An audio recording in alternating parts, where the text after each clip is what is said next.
Hey, what's happening? I'm bringing you guys along today on a short run to the township of Dunolly. I'm on the hunt for an old 1856 murder scene where a guy by the name of Shanks murdered his wife and his daughter. I've got a rough idea what we're looking for. I don't know what we're going to find there. There's a few other tales from the Goldfields. That's what we're doing. That's where we're going. It's a beautiful day. Let's do this.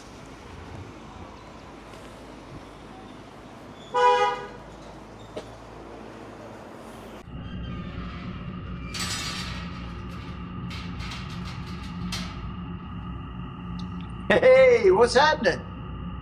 Come with me. Let's check this out.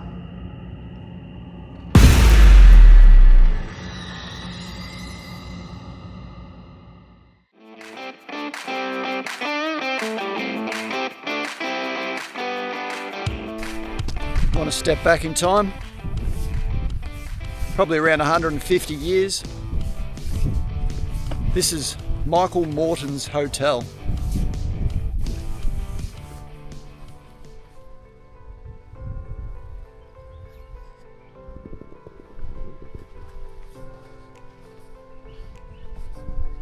Built around 1855.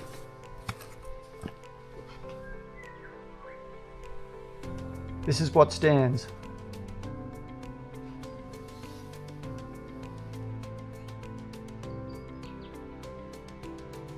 It's been repurposed as a cattle station at some point, I'd say.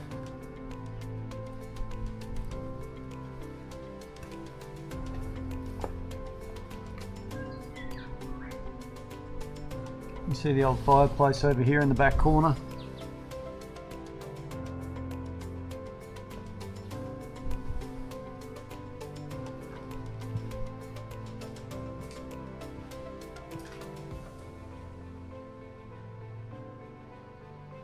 If the walls could talk. If the walls could talk. Imagine the tales, the stories, the beers, the grog.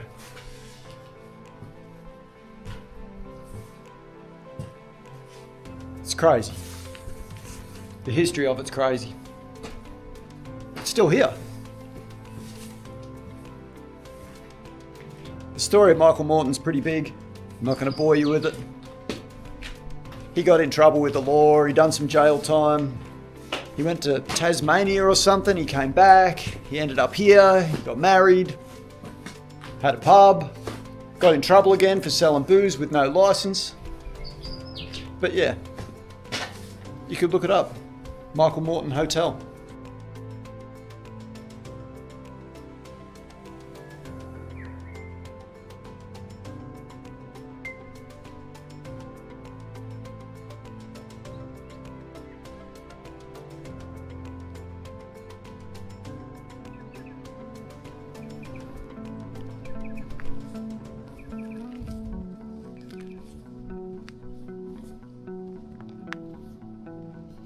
This is the Waanyarra Historic Cemetery. It's definitely buried up in the bush. It's noted as a historic cemetery. Like most of these places, they're pretty unorganised. This one really takes the cake for unorganised. Like in and around the paths to get in and out of here, there's just like random graves. Not a lot of organisation going on. That was pretty typical back then. I'd say these markers have been put in way after the fact. But some of them are, this one's quite a mound. I don't know whether you guys can see that, but somebody's definitely been in here piling some dirt on these things as years have gone by. And you know, there's a lot of sinkholes too that we're assuming are graves. Some of them are just made up out of rocks.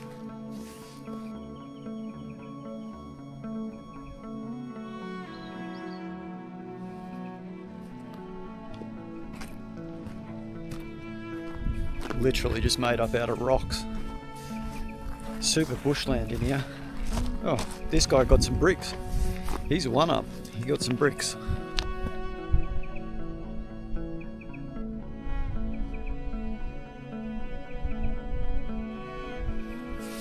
Wow. There's actually a heap out here. Just dotted everywhere. Check this.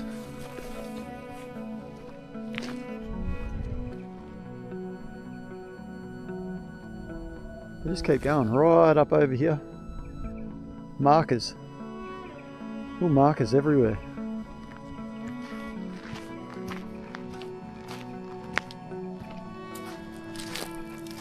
One, two, three, 4, 5, 6. Another one at the foot of the tree there. Tree wouldn't have been there when these guys were put in the ground. There's really not many official looking tombstones. James 1908. We got Grace 1886. John Gawley 1892. Yeah, they're all pretty old too. 85 at death, 70, 64. I wouldn't call 64 and 70 that old, but they're not children. But looking back on the whole outlay of this place, there's not many official 1, 2, 3, 4, 5, 6. There's about 15 stones, proper stones. Yeah. The rest are just like this. They say there's around 300 known burials in here. Here's the grave of Michael Morton. We've just finished looking through his establishment, his pub, or what's left of it. This is where he is now.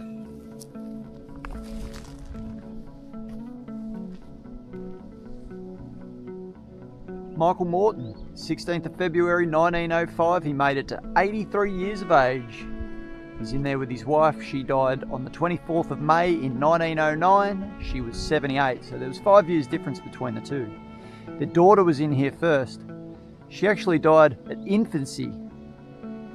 Doesn't have a year.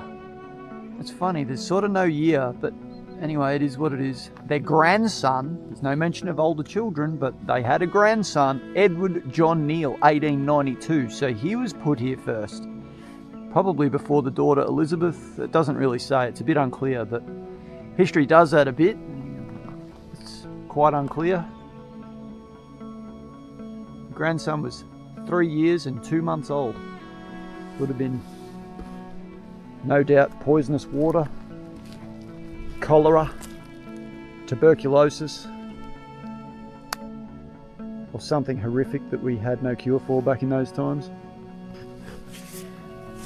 That's it. That's what we came to look at. There it is.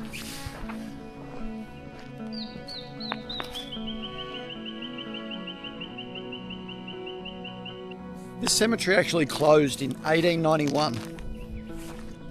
Despite being closed, families still continued to probably illegally bury their loved ones here, as you would, because why wouldn't you want to keep them all together like we keep one another together, even in death? But they continued to bury the dead here long after its closure. There was only one burial afterwards that was done with permission, and she was one of the caretakers of the cemetery. I'm not sure as to what year this happened, but she was put here after 1891 with permission. Everyone else was probably noted as a illegal burial. That's pretty wild. I would do the same. Just saying. Story time. Prostitutes. Controversial topic. Look, regardless of what you might think about prostitutes, they're part of our society. They always have been. They're always gonna be. I can't see that ever going anywhere as long as humans walk this earth. And in my opinion. In the Goldfields back in the old days, a prostitute was kind of frowned upon, like they were considered to be unchristian. Now, nowadays you'd say that's not true, because a working woman probably still goes to church, or probably doesn't go to church if that's her call. And most people, including me, I'm alright with that. It doesn't really bother me. But back in the day, if you were unchristian, you didn't get to get buried with everybody else. That's the myth, the legend, the story of what happened here. This is the story of a lone grave of a working woman who was not allowed to be buried with the others because she was considered unchristian. So she's buried beyond the fence line of the cemetery, beside the road, and this is her story, and this is where she lies. Believe it or not, that's the legend.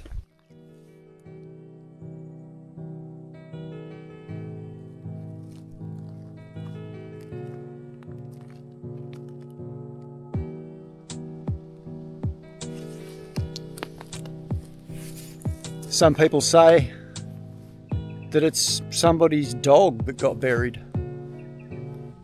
Some people say it's... They've all got their stories. I like the prostitute story. It makes for better story time, doesn't it? That's it right there.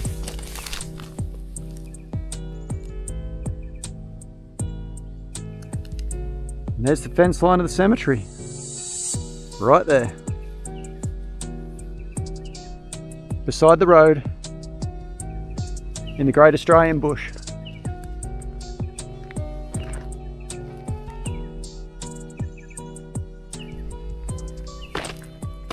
That's wild, is it not? Just heading down a little track at the minute. I'm going to show you guys what the old gold diggings sort of look like nowadays. Like, you know, 150 years after it all happened and everybody came and the rush and the... Anyway, this is a gully, like it's a creek. It's dried up, it's a dried up riverbed. This is what they used to seek out. Check this out.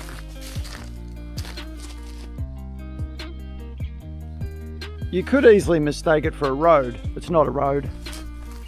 The road cuts down and cuts across like a river crossing or a gully crossing. But this wash of this soil, like quartzy sort of, this is what they're looking for, this quartz rock. It's full of gold. You could imagine the frantic rush of people coming and panning and sifting through all this dirt, and they just kept digging. Like this is not natural landside. This is just years and years of people. All this uneven ground is just people frolicking and digging and scrounging for gold. Look at the holes everywhere. Like, they're not deep, it's just a smashed up landside. This is how they look nowadays. They're overgrown with bushland. Most of them are overgrown with bushland. Not many of them are farmland. Most of it's still in the Australian bush. But it's pretty common to see this. You know, you could walk and walk, and some of these might have a little bit of depth on them. Some of them have been filled in, but very, very common to see this smashed up landside areas. Desperado times, people would have been tripping over each other to bloody find some gold and make themselves a better life. You got to remember too, like a lot of this bushland wouldn't have been here. Like it wouldn't have been so dense with bush. Not to say plants didn't exist 150 years ago, but the landscape would have been totally different. Absolutely totally different. Would have been nothing like it is here today. A lot of the diggings would have been much fresher, obviously.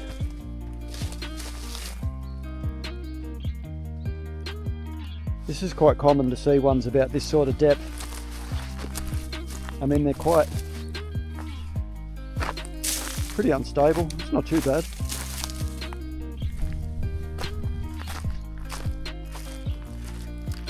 Really, you could call it a mess.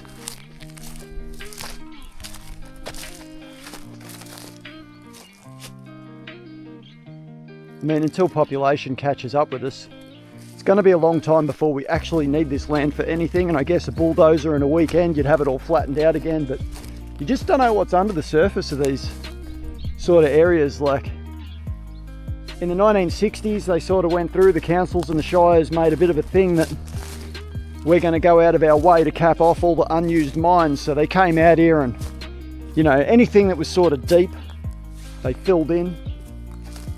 They filled it in with whatever was lying around, cut down a few trees and throw the logs in and then dump some dirt in on top of the holes. But the hassle with filling in an old gold mine with tree branches is eventually they'll rot. And when they rot, they become unstable and they cave in again. Most of these diggings weren't that deep anyway, like they were just inexperienced people with a pick and a shovel and probably damn near using their bare hands to scrounge for some coin. I call it coin because at the end of the day, gold means money and money's coins, isn't it? So that's all they were after, the coin. And at the end of the day, if they found it, they could get out of here because it's not much of a life. Like, you're probably going to die pretty quick out here. Even back then, like, would have been far worse. Didn't have the luxury of a car to get in or out. It was days and days of horseback or probably walking if they had no cash at all. Rough times.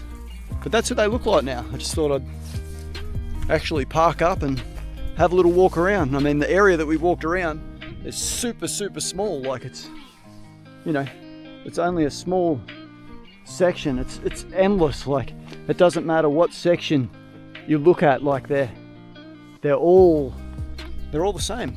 They're all dug up like that. It's crazy to see. It's crazy to ponder on. There's another lone grave here. This one has the same speculation as the last one. I'm not sure which is the one that they say is a dog or is, you know, an Australian native person that was buried here, whatever. I can only show you what it is. And supposedly some bikey chaps come out here and they regularly look after the grave, they paint it, they rearrange it, you know, they make it look nice. It is what it is. I'm just going to present to you what I've found. It is near a campground in the bush. Here it is.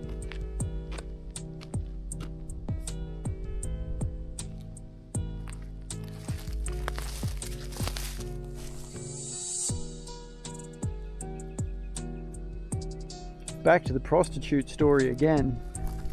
This one potentially rings a little bit more true. People are probably leaning more towards the prostitute mistress being in this one.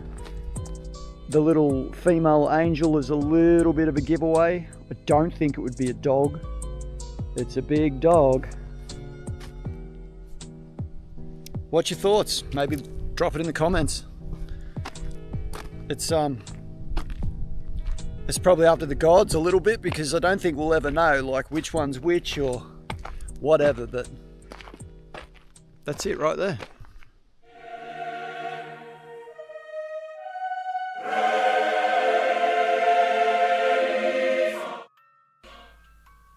Murderer's Hill, roadside at the present day.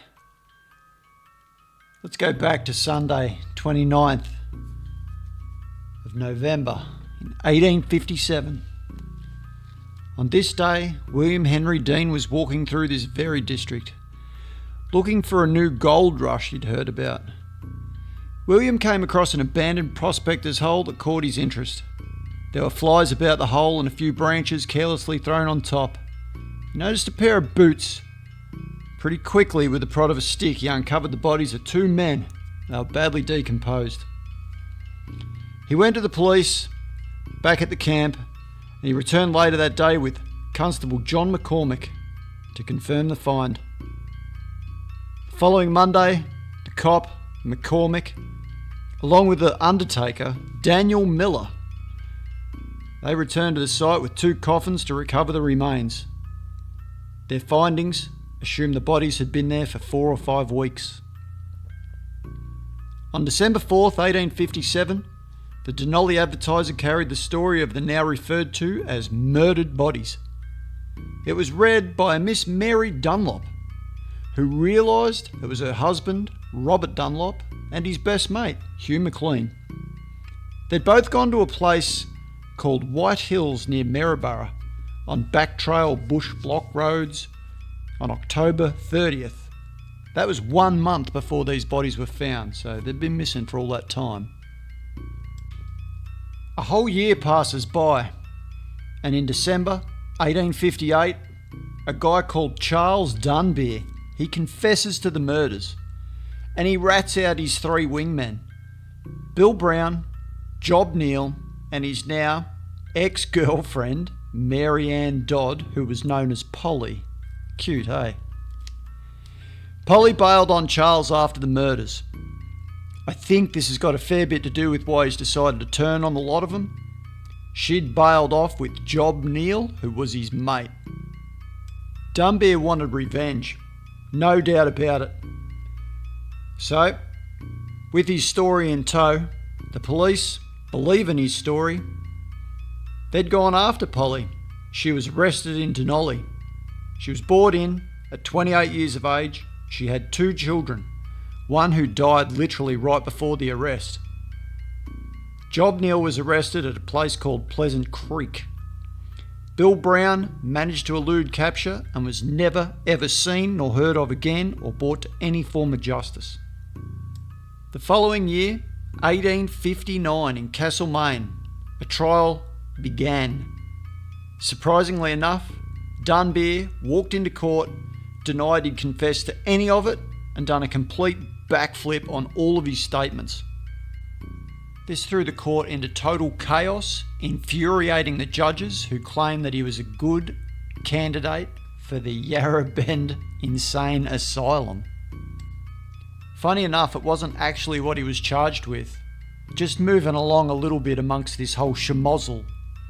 Mary Ann, back to his little girlfriend Polly, she was released from the Castlemaine jail. With this backflip, there was no evidence to convict her. She was let free, but somehow Dunbeer, the ex-boyfriend, somehow he came across her in the jail, in the corridors, and asked to speak with her. Somehow the guards have let this happen. Dunbeer lunged at her and bit a chunk out of her nose, which was never found, so he'd swallowed it. He'd actually grabbed her face, took a chunk out with his mouth and swallowed it. He done 3 years on an insanity plea, which failed, but he done 3 years for the assault. After that, there was no more talk of any of it. Nobody was ever charged with the murders of the 2 poor guys that got found in the hole, and the case to this day remains open and unsolved. I've been driving around for a little while trying to find these old lead diggings. There's nothing really cool about the old lead diggings, but it's the site of where this James Shanks guy assassinated his wife and daughter. It's a set of diggings along a certain strip of area that leads into Dunolly before Dunolly was there. So you're trying to retrace 150 plus year old footsteps. While I've been out here hunting around looking at not much, I did come across this. It's pretty cool.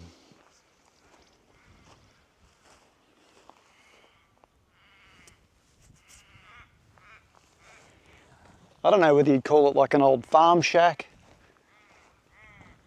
an old hostel or something, but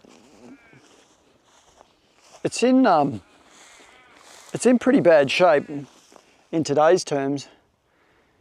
But if we're honest, it's in surprisingly good condition considering it's, I don't know, over 100 years old. How's that front door? What a masterpiece. Look at that thing. The farmers are using it to bale hay or whatever. I guess it's a cheap solution.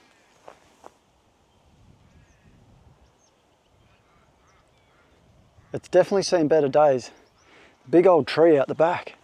Let's get a look at that big old tree, because it's just badass looking. Look at that thing. Wow, it's seen better days too. Fair bit of rubble around here. I'm not getting out that way. The old pipe, the old joints. It's crazy. Anyway, just thought I'd show you that on the way past. I'm still trying to find this site of where these murders supposedly happened. I head back down the road here, and I'm not seeing any old diggings out through here, but according to the maps I've got and come across, this is where it was at. I'm going to find it. And this is probably the best example that I can find of what I would call old frolicking and diggings and that kind of thing. But the relevance of the area is that somewhere throughout this district is where James Shanks murdered his wife and his daughter. How did he do it? Well, at the time, he would have had what would have been a fairly current muzzle-loading shotgun. A muzzle-loading shotgun is a shotgun that you drop black powder down the barrel first, and then you drop in the projectile. When you discharge a firearm like that, it expels a larger amount of black soot. More black soot than what you would get out of today's firearms, and naturally leaves a pretty distinct mess on somebody's face when you hit them point blank in the face. That was how his wife's body was found, face up, with a hole in the center of her face and covered in black soot. The daughter was probably something similar. History notes Margaret as being 26 years of age. There's contradictory reports of Jessie. She is noted anywhere between 11 and as young as 7 years of age. This area here is the line of where he had been, where they were camping. Somewhere in this district, that event took place. These are the old gold workings beside what I would call an old school creek. And with a water supply close by, it was a good spot to reside with the flowing water, hence dirty water, people upstream weeing in it, washing clothes in it, comes downstream, next kids are drinking it, washing in it, bathing in it, cholera, yuck, you know where that goes. But you can see why so many died on the Goldfields. This district through here would have been far different to how it looks today. There would have been no trees, barren dirt, and people everywhere. I'm not sure that you would have seen too much transport happening around here. No doubt there would have been horse, cart, some sort of way of moving things around, but even then, this was where the poor people would have been hanging out. Don't think you would have seen any big players coming through here unless they were setting up the real mines. But the story of Margaret and Jessie, nonetheless, it's pretty horrific, really. It never sits well when you hear stories like that, but as people, for some reason, we're intrigued to learn more about it, and I think that's just human nature. A lot of the tales and stories have been lost to time, and it's up to us to make up the blanks and fill in the blanks. But the other side of the road shows a different picture altogether. Green grass, nowhere near as much digging. From above, we can see this area. It's a pretty vast area. This is the area where James Shanks took out these atrocious crimes against his family. Prior to this, James Shanks was living in Avoca. He'd moved to this area in 1856. This area was called the Dunolly Rush. When he arrived, he had some friends and they were camped near him. They said that he behaved oddly, although not totally insane. His wife had definitely had previous concerns and spoken to these friends about her husband's insanity, and she feared that someday he would probably kill her. About 10 o'clock that night, he went back to his camp, although at 11, he came back to the friend's camp carrying one sole infant child. He was wild and excited, in their words. He'd shot Margaret and Jessie, and they had laid dead back at his camp. You could imagine the fear of those friends having known what he'd just done. James Shanks was sent to trial in Castlemaine.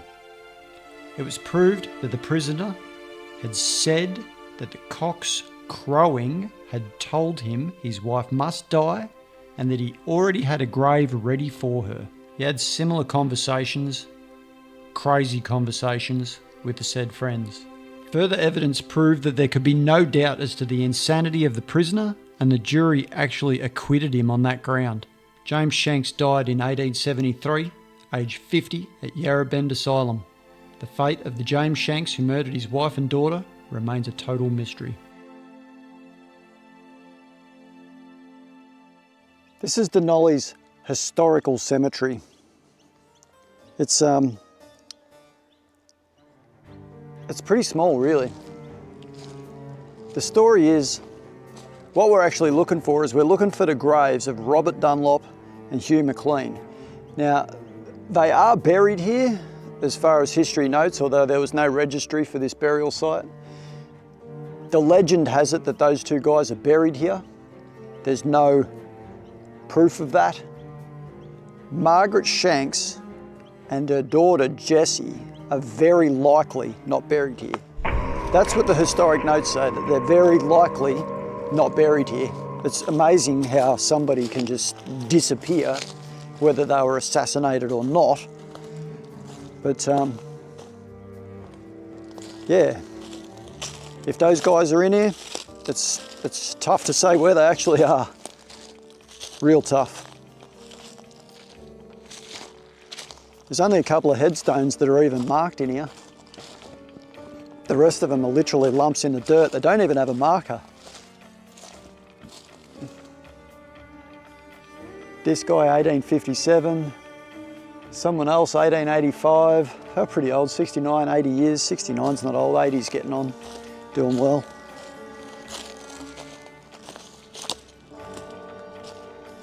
What have we got here? 1861. Jesus. Like, they're old graves.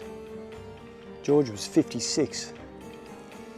I mean, aside from that, we've got a lot of lumps in the dirt.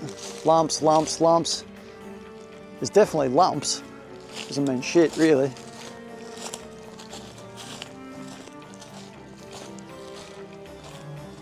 This one, that's definitely a grave. Yeah, it has a tree growing up out of it, but that is definitely a grave.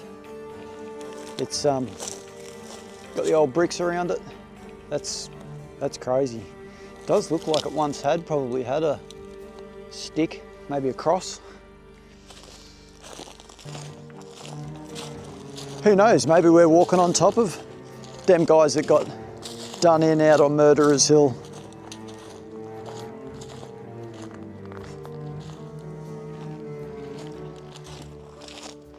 This is the biggest one in here. This is what I noticed from the roadside, because driving through the bush I couldn't even find this place. William Hill, 1865. His wife Jean, 1889. She lived a lot longer than him. She got to 71.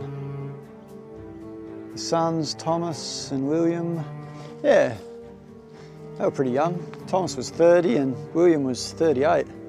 Didn't get much of a shot at it. Super heavy duty casting around this guy.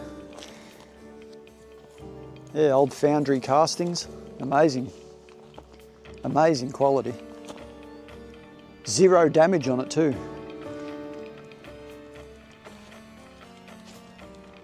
So yeah, that's about it, guys.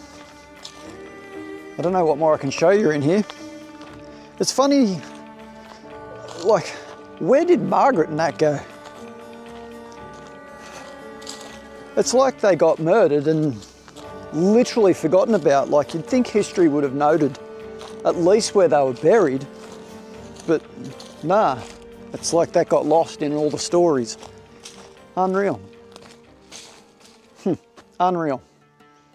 I'm standing at the site where the inquest was held for both the Shanks murders and the Murder Hill double murders.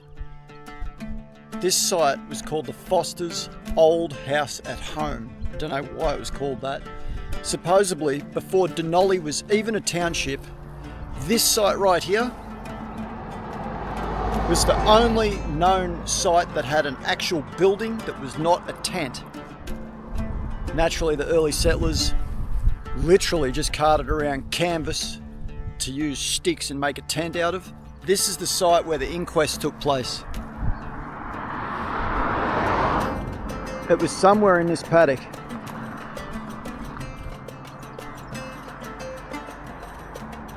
The notes read as follows.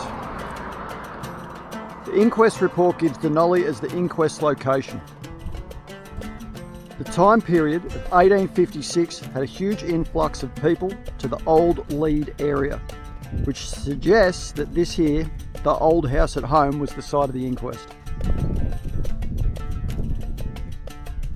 Even if the inquest location is correct, it still leaves a large area of uncovered, unnoted land where the murders themselves could have took place. So all we've got to go by is the rough notes, but the story goes, this is where it happened.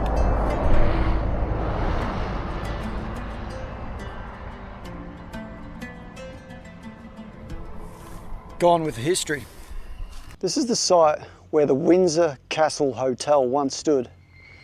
Now, it burnt down in 1939, but funny enough, the year before, how ironic, but the year before, a couple of murders took place here.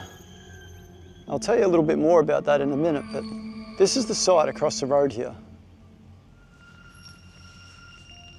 This is the house now that stands. But till 1939, Hotel Windsor stood here, on that very site.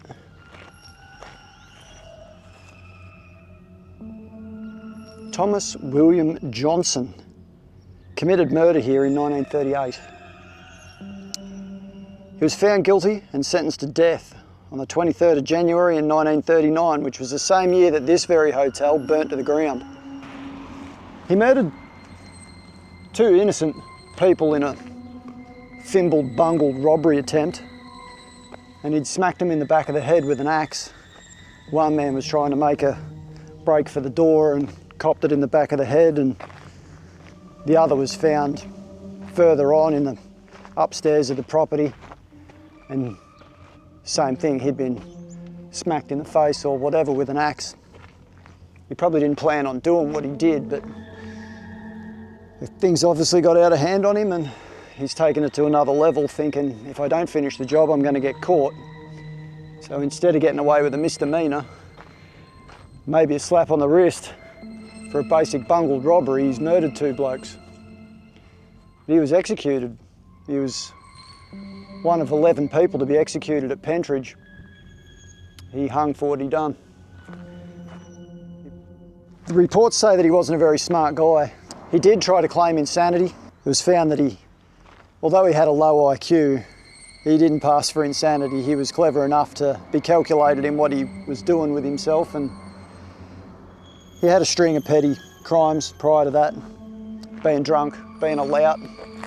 People make mistakes and do, but yeah, he's gone to the next level here. Anyway, this is the site. This is where it all happened. This is where it went down.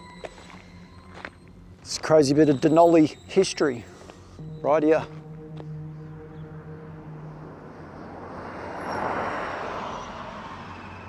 I just wanted to add to that the prosecution in their summary summed up by the government medical officer. So he was a government medical officer, and he summed this up for the prosecution. And his words on it were that Johnson was a low-grade mentality, but not insane. Typical of the criminal class which he was seeing daily at Pentridge, callous with little regard for the feelings of others.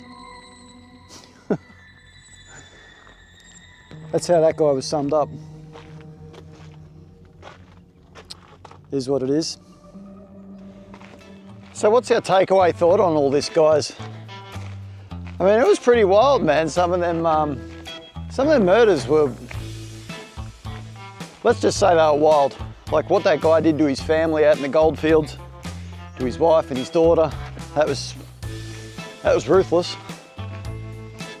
I mean, that Johnson guy with his bungled robbery, that was pretty wild too. Yeah, and the old bush hut out in the middle of nowhere. I mean, Dunolly brings some pretty cool stories. It's worth a look, you know, if you're ever up in that way. Yeah, dude, I'd go up there. Go and have a look around. True of most videos too, guys. What generally happens is that one video, you find stuff that links you into the next video. So I've got more content coming out of the Dunolly video. I'm always excited to present something fresh, something different, and something a little bit quirky, a little bit creepy. I mean, if it hasn't got the creepy element, it really doesn't do it for me. So that's what I'm seeking. That's what I'm always looking for. It's got to be quirky. It's got to be creepy. Hopefully I've presented some of those aesthetics to you guys today. Thanks for watching, man. Like, I appreciate you guys. You should take a minute to subscribe. Subscriptions are free. It will keep an accurate log on all your favorite YouTube guys, all the people that you follow. You'll have your own little inventory of YouTubers that you like to watch, hopefully yours truly. It'll keep a nice log on what you've watched, what you haven't watched, and it'll give you a notification when new videos come to light. So it's worth doing, guys. Subscribe, give it a like, share it to your friends. I appreciate you all for that, man. Till the next one. Cheers.